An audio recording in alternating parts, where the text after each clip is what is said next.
Come on, where's the two bloody demons? Well, soon to be bloody demons.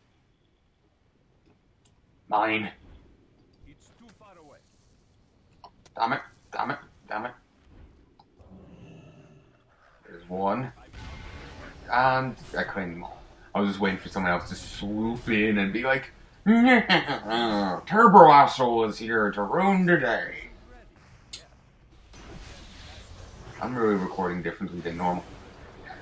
It's that game I mentioned playing before, re-recording, it having a bad influence on me. It's a good bad influence.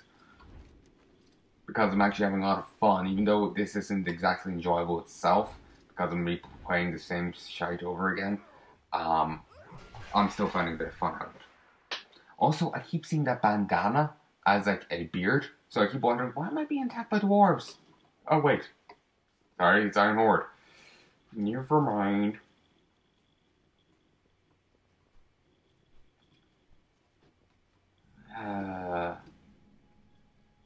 Sorry, took the wrong turn.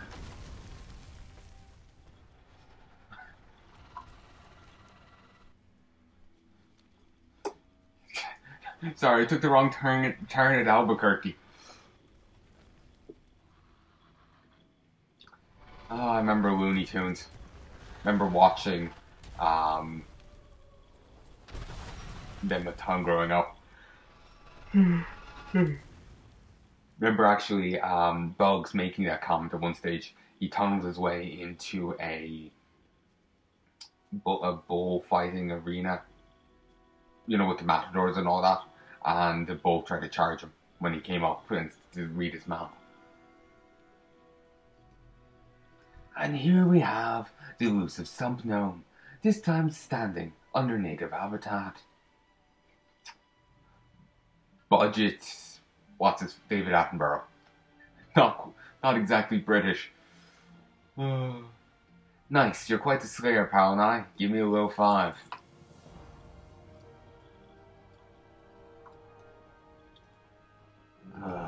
Sorry, I just remember people criticizing, like, say, the writing for Euro. Then my mind jumped to some claims I heard about one of the writers for Borderlands 2, claiming, like, in Borderlands 2, you go to help a character out. She ended up a bit in over her head. She ended up riling up an entire group of bandits, basically. I don't remember what they're called exactly, but let's call them bandits. So you have to go help her out, give her a hand, because they're all attacking her base. And someone was claiming that one of the writers, I've been able to find evidence of this, declared her a damsel in distress and was apologizing for it. When I played through that part, she was as much a participant in the fight as I was. I had to run around finding random weapons the enemies dropped because I kept running out of ammo, and she was kind of intrinsic in stopping me from dying. So because, you know, she added to the fight, you know? So it was hard to call that damsel in distress. She was contributing. And even if that isn't true, the writer has said other weird things, like proclaiming something bad happening to a woman to be misogyny. Or at least that seemed to be where he was going with it. He didn't outright say it, but that seemed to be where he was getting at. Maybe if he meant something, he might have meant something else. People are infamously bad at poorly wording things. Such as, I mentioned a thing in my Gunpoint Let's Play, in the first episode when I was kind of inebriated. You know, I'll do the raid. That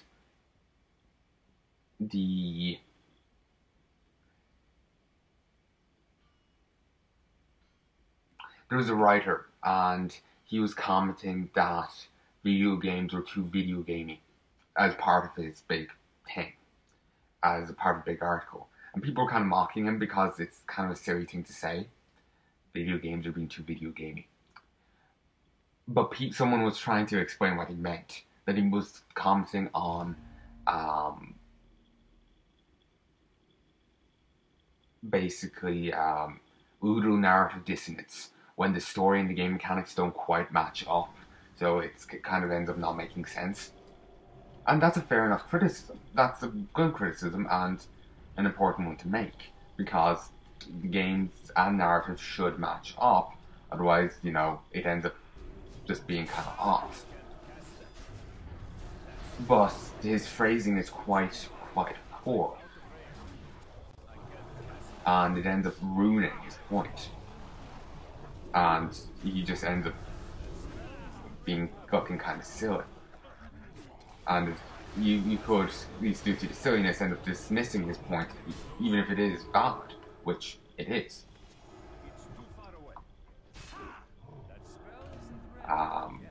Because it ends up coming off that the only way for video games to be good is if they're novels or movies, rather than what they are, video games. That's how the implication of how he worded it. With better wording, then you would have understood more clearly that he was criticizing poor writing within video games. Of course, I only looked at a small snippet of his thing. Maybe it was better elsewhere. Then again, what I've seen wasn't exactly encouraging. I also remember him being salty that he got fired for shitting on the customers. The goal of a business is to make money. Shitting on the customers scares away the money, so you shouldn't do that. I was kind of, should I say, surly in my recording of it. So I'll go check the first episode of Gunpoint out if you want to know exactly how I worded it. You can also troll back a fair few months through my Twitter account if you want to see my wording there. I believe, a similar phrasing, or a similar kind of phrasing. It's probably not the same way, but it's thereabouts. I feel awkward saying it here, considering Blizzard wants me to keep it somewhat team-friendly. But let's say, did he want a pat on the back for being, pissing off the customers, scaring away the cash? Because he was bitter about being fired over it. And it's like, what did you expect? Then again, he seemed to take pride in it, so he clearly seemed to expect to get a raise for it. Or something. Maybe congratulations. Congratulations, you might have driven us out of business. I don't know what he said, but again, I wouldn't be surprised anymore. Like with people, like I said before, people are bizarre, regardless of your status as your status as a stranger. And considering the rest of what he said in the article, at least what I saw, it was just like, yeah, you never know.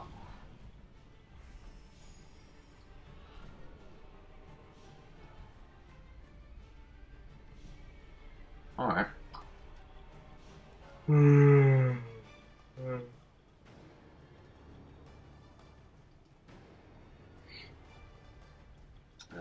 tired.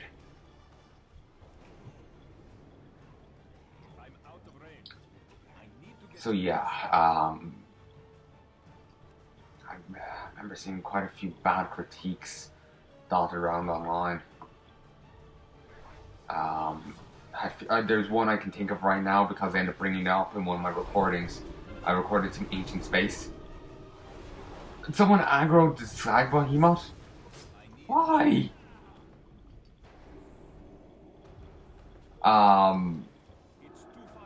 And it will chase us because we're in an instance. Or we'll leash back, but if it was like outside one, but it will chase us here. So anyway, I don't want to say it here because I have to word it just right, because it's talking about a big issue. That's kind of what the critique ended up centering on, and it just ended up being a poorly worded critique, and kind of I don't understand the aim of it. Well, I think I do understand the aim of it. But it ended up being poorly worded, and so I want to avoid the same pitfall they fell into, poorly wording it. So when I'll probably end up re-recording the Ancient Space thing just so I get the wording right. I'll probably like write something out, run it past a few people, make sure it sounds right before I say anything about it. Just like I said, I want to make sure I say it right. They may have misworded it, but that's no excuse for me to do so. I think they're bringing this to the boss. Like, why? If I could, I would stun it. One sec.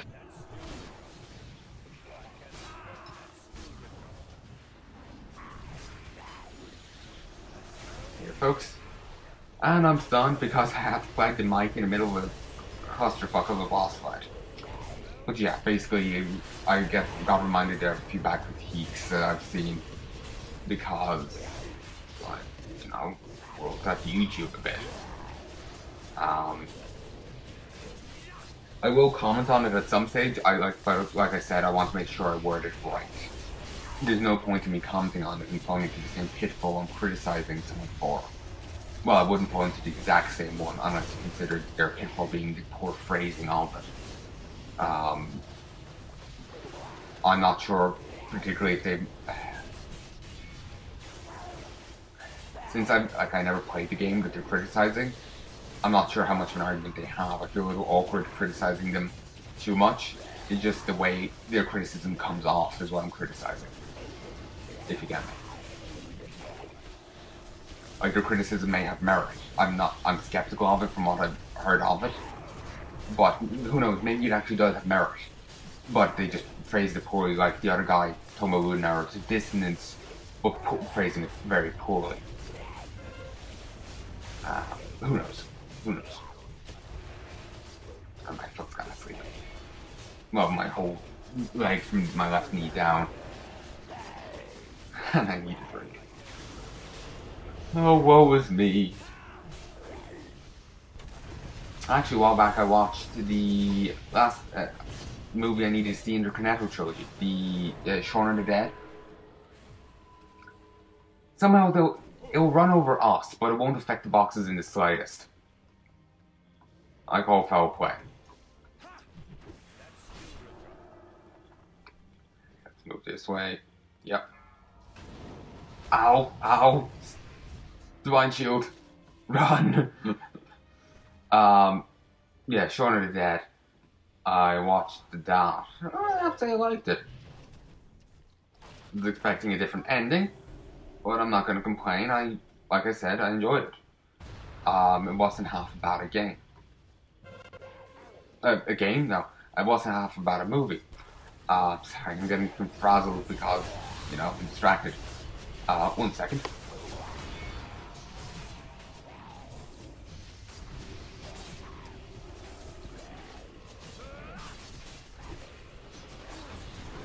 Whenever I make a flub up like that, I always get worried, like, did I flub up elsewhere? I gotta watch all my recordings, all billion hours of it. No, I'll never upload anything then, because I'll be too busy watching it, and be, like, barely making it through me, you know, talking, because sometimes I can watch myself talking, other times I can't. I remember before I wasn't half bad, well, half bad, but like I remember enjoying watching my Amnesia Let's Play. I played Machine for Pigs and a fair bit of laughing at it because it was kind of terrible. I will rain excrement down upon your soul. That's one of the lines from it, and we're all the pig, Professor. We're all the pig. And it's just like, fuck's sake. I just start laughing. Well, there's meant to be symbolism and shit there. It just... Symbolism is one thing, but when it starts sounding ridiculous, it's just like... Oh, that's silly. But, yeah, mainly my criticism of the person will be the criticism sounds kind of poorly phrased, and from... it ends up sounding like they don't really have much of a weight to it. Like, it's not like they're criticizing something important, they're criticizing something stupid. And, yeah.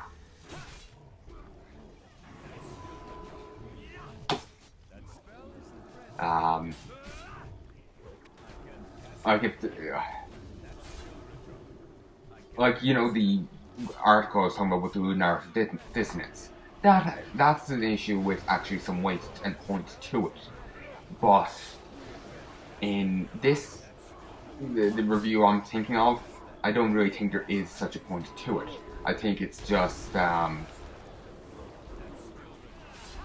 something else. I can't really go into detail about it without basically making it clear what I'm talking about. You'd probably be able to narrow it down or at least get a fair idea of it if I was anyway explicit about it. And like I said, I want to make sure I word it right, and I feel somewhat awkward talking about it here. Since I started talking about it in ancient space, I feel like I should reserve it for that.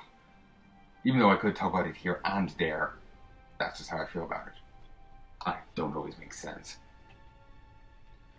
See a chance to get a drink? I'm taking it.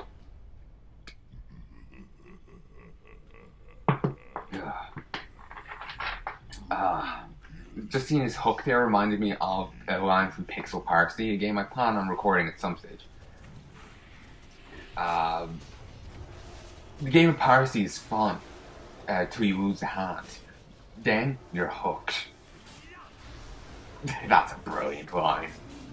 I haven't been able to play a bit of Pixel Parsley last little bit. A lot of games have been bugging up for me, and I just haven't been interested. I have been trying to play a bit of No More every now and then, but every so often the game just starts glitching out. Same with Pixel Piracy and whatnot. Earlier tonight, before I started playing this, it started working for me, but it died. Well, I ended up saving, and then the save. You can't load saves currently on my machine. It's just there's a few bugs with the game. They're working them out before they release it. But they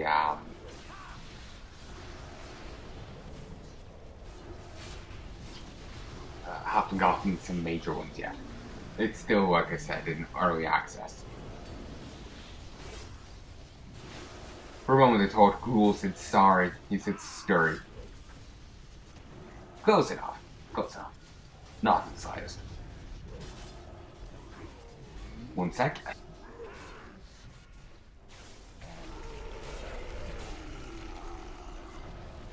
There you go, folks.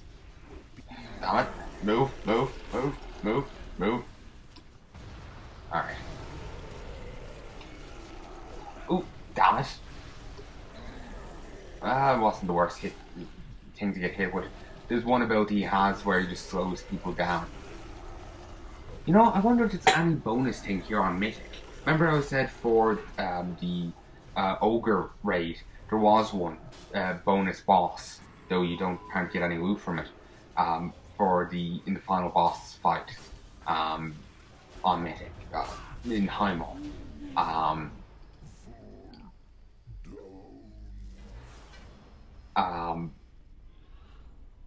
I wonder if there's one here. It would make sense. There's some bonus for the Archimon fight, an extra phase where you fight him in the Twisting Nether. Though, that's then ignored for the final cutscene, where Archimon is then killed for temporary. You have to kill a demon in the Twisting Nether to kill them permanently, I think. I think that's how it plays through. That's what you have to do. It's kind of like elementals. You have to kill them on their elemental plane to kill them permanently. Like Ragnaros is now kaput, as far as we know. Maybe it turns out there's a secret elemental plane of fire where, you know, all the elementals that we kill on the elemental plane of fire go to rest and relax, you know, to holiday resort. I'm talking tired of my ass. In case you couldn't guess. If you couldn't guess, I'm concerned. Because I'm not exactly subtle. Ooh. I don't need to run anymore. I'm done. Let's do this one last time. For the road, you know. Just for the memories. The horrible memories that no matter how much alcohol I will drink will never leave me. For those memories. Why am I doing this again? I don't know. I just don't know. You know, I'm waiting for this not to be recording. Because this already recording, like, commentary is just too good for this world. It's too beautiful. So sad. So sad. Like I said, that recording was bad influence on me. Ooh, those are nice shoulders. Okay. Warmongering aspirant scaled shoulders. They are paladin shoulders. For a moment I thought they were healers. For some reason I think I saw the healing buff for the 4 set part, and I just kind of worded it weirdly. Like I didn't read it properly, I just saw that bit and that's it. So, cool. They're Warlords Season 3 gear. I've Season 1 gear over here somewhere. Protect the furnace at all Yeah. costs. So it's inferior.